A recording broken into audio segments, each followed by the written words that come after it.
Welcome to our show. It's Vincent Wong and Andrew Rock, founder of Solution on Wheels and also founder of Harbour Times, editor-in-chief as well. 5-part series, we come to day 3. Our third part of the series is about the functional constituencies with professionals who are not directly business related. We talk about it's a fuzzy line. It's a blurry. We talk about the commerce or commercial sectors in our first part. Yesterday, the second part, we talk about the business related or directly related categories.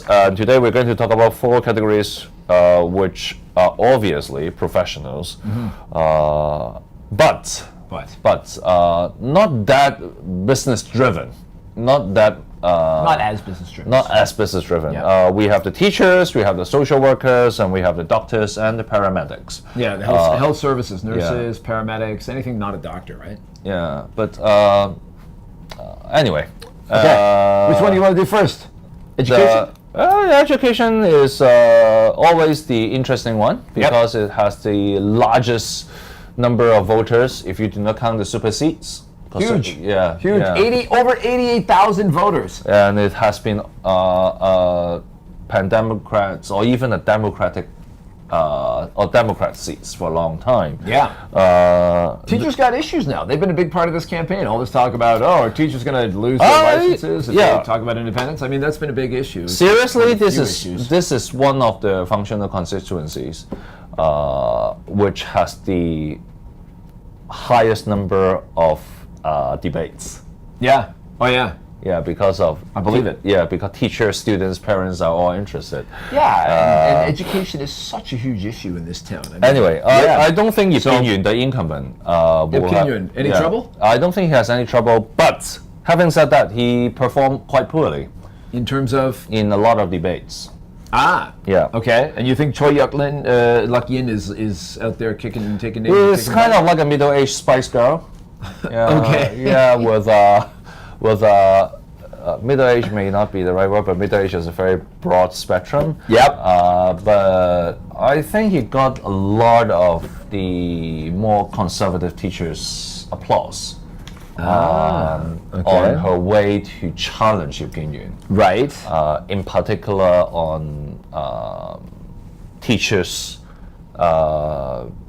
movement. Right. In supporting the recent social movement, including the umbrella movement, including the discussion on Hong Kong independence, and also in using foul languages in schools and even putting up foul languages in public open space with in various tertiary institutions. So Choi Luk-Yin has been speaking against these things. Yes. So a more conservative candidate. Do you think that plays well to teachers, or is this one of these old-young divides again? Well, I think it plays well amongst parents, but not teachers. So I don't think. But the parents ain't voting, right? It's all about the teachers. But it got a very good promotion for Choi Luk-Yin, right? Which makes me think, why she's doing that. Why she's doing that? Because she knows she can't win, and so she's playing for positioning? I'm just throwing off an idea. Do you think the current Secretary for Education is very popular? Mr. Edding? If I were him, I'd want to go back to the business sector. I mean, I think he was probably happier in the business sector. And if he is not running... He used to work for Goldman Sachs. If he is not running, if he is not going for another term, then the Secretary for Education seats will be... available for high flyer, popular, who are willing to fight against the education legislative councillor, right? So actually this is quite interesting. So you think get out there. It's not really a race for the legislative councillor seats. It could be a race angling for a job. A different seat. Angling for the Secretary for Education job. You see, that's the interesting part about this race. That's the interesting part about this race. So we have to keep an eye on that one. The social welfare sector has the most complex arena. They have five candidates. The most of any functional constituency. To contest for 1 seat. And the incumbent is gone. Zhang Guoqu, and he's trying to pass his baton to his union counterparts, right?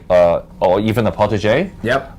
Although he is not young. Yeah. Silver hair protege called Yip Kin Chung. Yeah. I have already hosted 2 radio debates, and Yip Kin Chung is actually not very outspoken. So he's not out there hammering away. But he got a lot of behind-the-scene connections. You also have Wang Xingji. Yeah. Wang Xingji used to be a Democratic Party member. Okay. He also ran for the February's by-election of the New Territory East. How's he getting along with the Democratic Party these days? Really bad relationship. But Okay. he's still got a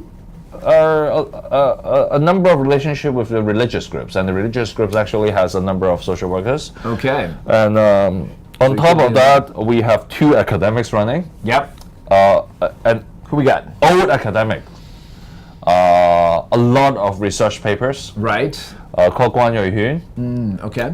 So he may get some of the close to retirement age social workers vote, Okay. and also government social workers vote. Okay. Because he trained them. But on the other hand, we have another guy who is teaching young social workers, Right. who brand himself as the umbrella's choice. Ah, okay. So, Siu Gajun. and I wonder. I mean, in terms of hiring, what are the? Do we have an idea what the demographics? There's about a little bit more than 13,000 voters. Do we know what the distribution of those voters looks like? Yeah. They're kind of all over the place. Like some are working in government, some are in academia, some, as you say, are in the religious organizations.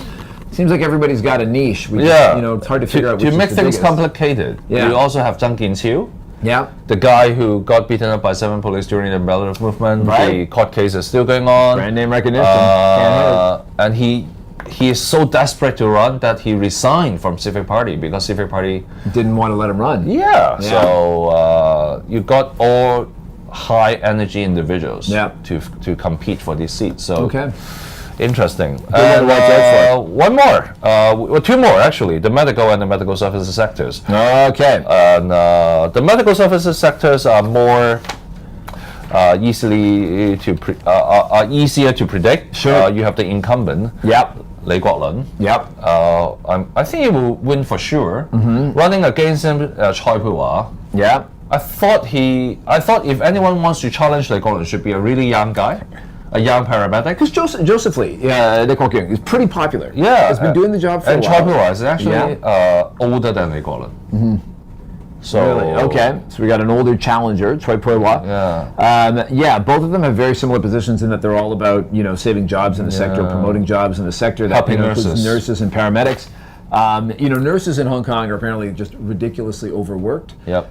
So they say, and so they want to see more of them hired. Which, of course, then there's more of them to vote. Yeah, I They think got more political power. Choi Poo-wah's niche is Yeah. that he is older, and if anyone wants to try something new, Yeah.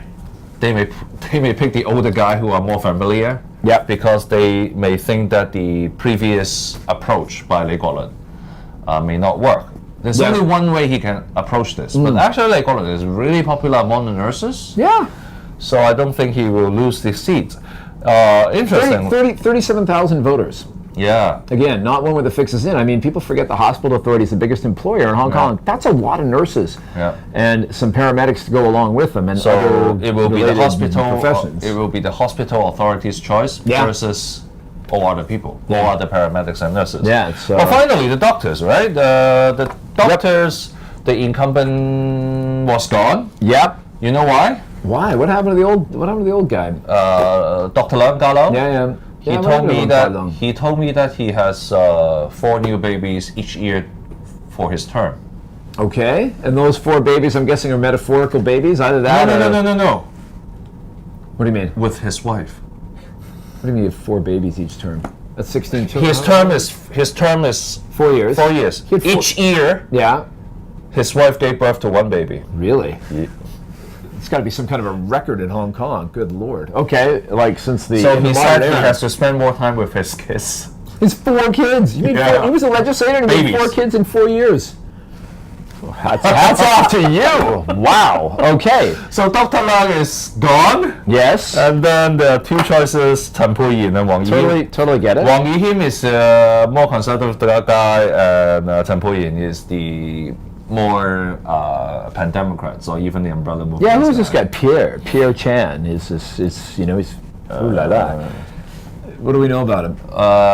He is quite active during the umbrella movement, during the Occupy Central. Really, which is unusual for a doctor. Yeah. Well, not really, no. The doctors are getting really radical. Yeah. To a certain way, quite irrational during the medical council reform. Oh, I mean, yeah, we've written about that piles. I mean, they've dug in, and they're winning. I mean, so far no reform. Maybe in the next term, the next chief executive, but the government's been kind of picking away at doctors' privilege. I don't think so. I don't think tough. So. I don't think so. So you don't think the reform will be completed in the next session? I don't. I think the government may be willing to pick up a fight with the doctors again. Yep. Before the chief executive election. Right. Before the chief executive election. Because I think if I was CY Leung or anyone who wants to fight for the chief executive seats, I want to get the patients' votes or the patient support. There's a lot more patients than doctors voting. Yeah. But then you've got the 1,200. But then, then you've got the 1,200, and the doctors have what, 15? Yeah. So we'll see. 15 seats. Yeah. We'll see. I think that would be interesting to see whether the government is going to have a round 2 with the doctors on this one.